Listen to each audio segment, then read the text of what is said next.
Olá, meus irmãos, a paz do Senhor, tudo bem com vocês? Espero que sim. Eu sou o pastor Heraldo e nós estamos aqui para mais uma EBD em Foco.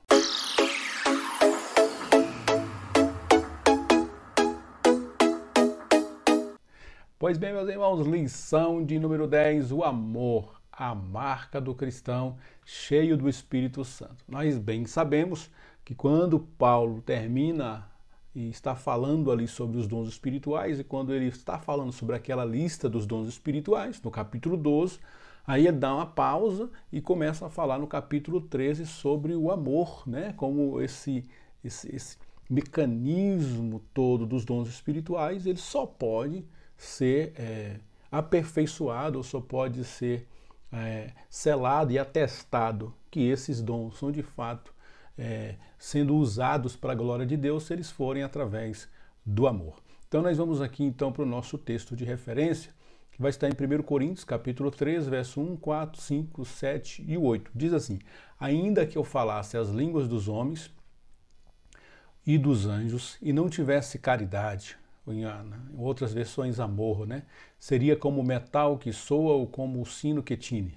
A caridade é sofredora, é benigna, a caridade não é invejosa, a caridade não trata com leviandade, não se ensoberbece, não se porta com indecência, não busca os seus interesses, não se irrita, não suspeita mal, tudo sofre, tudo crê, tudo espera, tudo suporta. A caridade nunca falha, mas havendo profecias, serão aniquiladas, ou outras versões, desaparecerão. Havendo línguas, cessarão, havendo ciência, desaparecerão.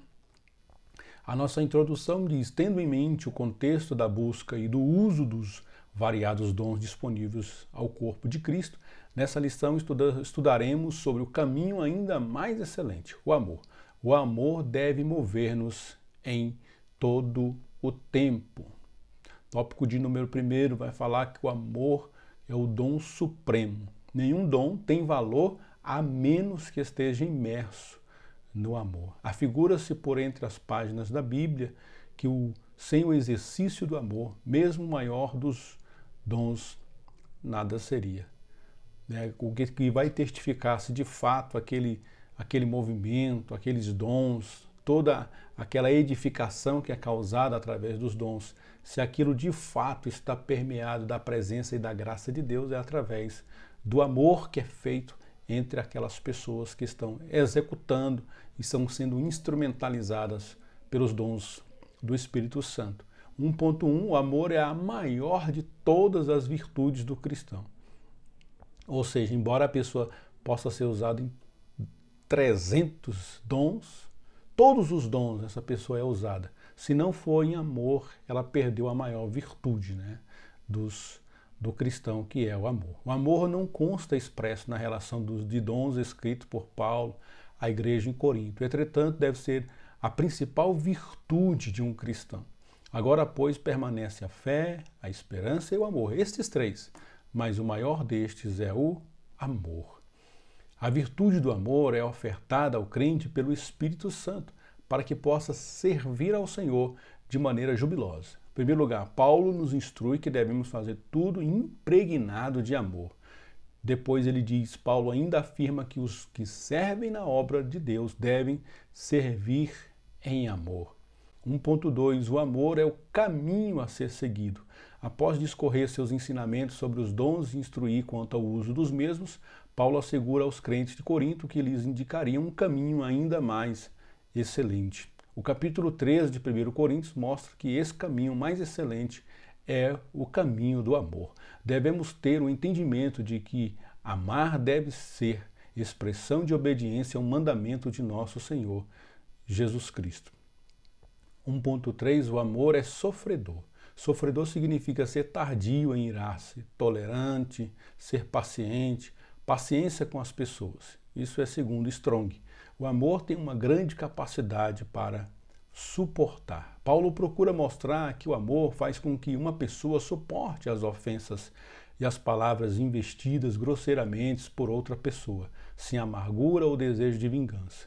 Reflete a paciência do próprio Deus para com os pecadores. A gente percebe aqui nesse tópico de número 1, fazendo aqui um apanhado geral, que todos os dons eles devem estar embanhados de amor, embebidos de amor.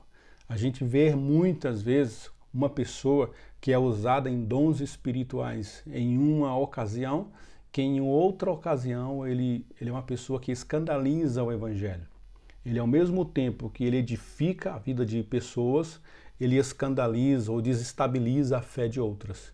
Ao mesmo tempo que ele está na porta fazendo pessoas entrar para o reino de Deus, ao mesmo tempo ele está na porta impedindo que pessoas entrem no reino de Deus por causa do seu comportamento, que é inadequado para um cristão. Porque toda pessoa que ao olhar para nós, ao nos avaliar enquanto cristãos, ela vai esperar um tipo de comportamento nosso.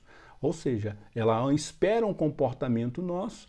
Quando ela não vê esse comportamento em nós, ela se escandaliza com a fé evangélica. E a gente percebe muito isso em algumas pessoas. São muito usadas por Deus, têm dons maravilhosos, e a Bíblia diz que os dons de Deus são irrevogáveis, ou seja, se Deus deu o dom a uma pessoa, esse dom pertence à pessoa. Mas tem pessoas que, embora sejam muito usadas por Deus, ao mesmo tempo são pessoas que têm um caráter deturpado, uma moral extremamente depravante, ou é uma pessoa extremamente escandalizadora do Evangelho, uma pessoa que fecha a porta do Evangelho para que outras pessoas entrem através do seu comportamento leviano ou inapropriado para um cristão. Ou seja, é uma pessoa que não tem demonstrado amor, embora seja muito usada nos dons espirituais. Paulo está fazendo esse contrapeso justamente no capítulo 13, no capítulo 12 ele fala sobre dons, no capítulo 14 ele vai voltar a falar sobre os dons, mas no meio desse assunto, para demonstrar que a importância dos dons espirituais, ela deve ser levada em conta se estiver sendo feito ou executado em amor.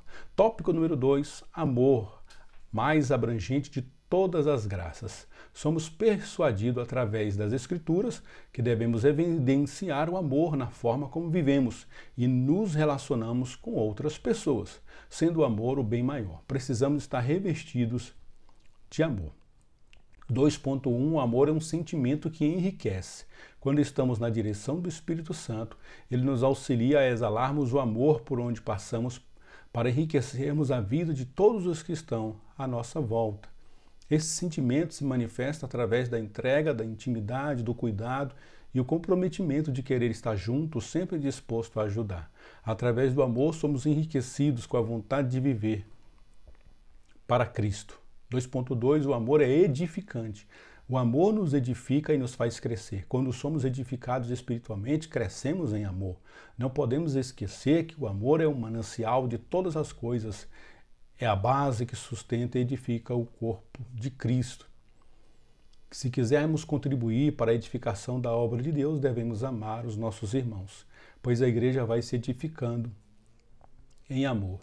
Os coríntios mostravam-se impacientes uns com os outros, mas o amor lhes daria longanimidade. Invejavam os dons uns dos outros, mas o amor poderia remover essa inveja. Estavam ensoberbecidos, mas o amor poderia remover esse orgulho. 2.3 Somente o amor permanece. Paulo demonstra que o amor é o caminho sobremodo excelente. O amor jamais desaparecerá. A caridade nunca falha. Assim temos o entendimento de que após a consumação dos séculos, o amor permanecerá e será visto entre Deus e os homens, pois Deus é amor. Os coríntios valorizavam o dom de profecia, o dom de interpretação e especialmente o dom de línguas. Esses dons desaparecerão, serão abolidos e cessarão, mas o amor durará para sempre, pois Deus é amor. Pois bem, a tônica desse tópico de número 2, a gente deve entender que tudo que a gente faz deve estar sendo balizado pelo amor. Os coríntios, eles eram usados nos dons, mas muitas das vezes rivalizando com o outro, né? É como se eles tivessem um catálogo dos dons. Então, se eu sou usado no dom X e você no Y, eu sou maior do que vocês. E eles se rivalizavam, eles desprezavam uns aos outros. Meu dom é melhor do que o seu, então eu sou melhor do que você. E havia uma competição. Não estavam usando os dons para edificar a igreja, pelo contrário, pela falta de amor entre eles, as pessoas que possivelmente estavam entre eles ali, possivelmente haviam pessoas que estavam entristecidas com aquele tipo de comportamento. E assim também a gente vê muitas pessoas que, ao demonstrarem os dons, ela usa os dons que tem, seja de pastorear, seja o dom de evangelizar, seja o dom de profetizar, seja o dom de governar, seja o dom de ser um mestre por excelência. Elas usam esses dons, essas preciosidades que são os dons que Deus deu para se porem ou se colocarem acima de outras pessoas, se elevarem acima de outras pessoas, achando que porque elas têm esse dom, elas são melhores do que a outra que tem tal dom ou que não tem dom algum. E o apóstolo Paulo está nos mostrando, se a gente não tiver amor, nada disso tem valor, tá? Embora os dons de Deus são valorosos, mas a falta de amor na execução dos dons leva todo esse mecanismo a perder o sentido, porque tudo só faz sentido a partir daquilo que a gente faz uns para com os outros, né? É o que disse aqui o último versículo que a gente leu, João 13:35, que nós vamos ser conhecidos como os discípulos de Jesus quando nós estivermos amando uns aos outros, não quando a gente profetizar. A gente não vai ser conhecido como discípulo de Jesus quando a gente falar em línguas estranhas, ou formos mestres, ou formos bons evangelistas. Não, a Bíblia está dizendo que nós vamos ser conhecidos como discípulos de Jesus quando nós nos amarmos uns aos outros. Tópico de número 3, o amor é a marca do cristão cheio do Espírito Santo. A maior evidência do cristão cheio do Espírito Santo não é a manifestação dos dons espirituais, mas sim que estejamos impregnados do amor de Deus. 3.1, amor, o caminho mais excelente para os dons. Paulo entende que nenhum dom ou ação tem muita importância, a menos que esteja imerso em amor. Em seu discurso, Paulo destaca as 3 virtudes fundamentais do cristianismo: fé, esperança e amor. Paulo assegura que o amor é o maior destes. Em sua defesa da superioridade do amor, Paulo afirma que o amor é mais extraordinário do que os dons espirituais. 3.2, o amor suscita confiança nos outros. O relacionamento cristão precisa ser pautado no amor e na confiança mútua. A confiança é uma entrega que só é demonstrada através de um cuidado especial. Através do amor, passamos a atrair a confiança do próximo para ajudá-lo em suas fraquezas. Portanto, como crentes, não podemos estar bem sem evidenciar o amor. 3.3, o amor é um sentimento que não pode faltar na Igreja de Cristo. Mesmo que pessoas estejam sendo beneficiadas com as nossas ações, se não estivermos sendo movidos pelo amor, não teremos recompensa. Mesmo que a pessoa tenha o dom de profecias e consiga entender e interpretar os mistérios mais profundos, se não tiver amor, nada adiantará para a mesma. O amor é o remédio para a situação trágica em que muitas pessoas adentram dentro de nossas igrejas. Portanto, é indispensável que o amor seja promovido, vivido e manifestado na igreja. Obviamente que o papel dessa lição e também o papel do capítulo 13 que Paulo escreve aos Coríntios não é desestimular o uso dos dons, mas é fazer com que aquele que está usando os dons de Deus entenda que esses dons devem ser impregnados de amor. O objetivo de Deus é edificar as pessoas. Então a falta de amor no nosso meio, e aí a gente criar rixas, criar contenda, criar hierarquias no nosso meio de dons, o dom desse é melhor do que aquele, essa pessoa é melhor do que essa porque tem tal dom. Se a gente faz isso, a gente acaba tornando todo aquele movimento inútil por si próprio, porque ele não vai estar trazendo a edificação que só é possível ser feita com amor. Conclusão, devemos como cristãos evidenciar o amor em nossas condutas para sanar as divisões na igreja e fazer com que o corpo de Cristo construa um relacionamento saudável com todos os seus membros. Amém, irmãos? Só um resumão aqui dessa lição. Se você precisar desses slides aqui para a sua aula, lembre-se que é só você colocar aí nos comentários aí o seu e-mail que eu posso mandar aí para o seu e-mail esses slides aí, tá bom? Também a dica que eu dou é lá no site da ebdpanorama.com, você também pode encontrar esses slides lá, tá bom? Deus abençoe a sua vida, até a próxima, se Deus assim permitir. Fiquem todos com Deus e lembrem-se, sempre faça todas as coisas impermeado do amor, porque o amor tudo suporta. Deus abençoe, queridos.